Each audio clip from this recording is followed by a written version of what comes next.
ယောက်ျားလေးတွေတကယ်ချစ်လာတဲ့အခါညီမလေး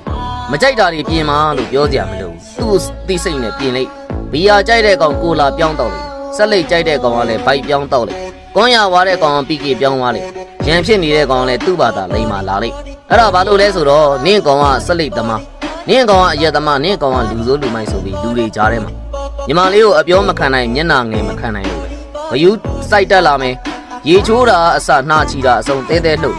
ဖြားများဖြားနေတော့ဆက်ပြတဲ့လင်ပြောက်သူတို့ပြရခက်တယ်ဗီဒီယိုဆိုလဲတအားစိတ်ပူတက်လာတာညီမလေးမသိတဲ့ဘုသူရတော်မှသူကဖတ်ထားတာမျိုးညီမလေးတို့လည်းဝိကြေတန်းကြီးဂယူးဆိုင်မှုမျိုးစိတ်ကောက်ရင်တော့မှမချော့တတ်ဘူးဆိုတာမျိုးတွေလာပြောရင်သူတကယ်မချစ်လို့ပဲဆိုတာနားလေလိုက်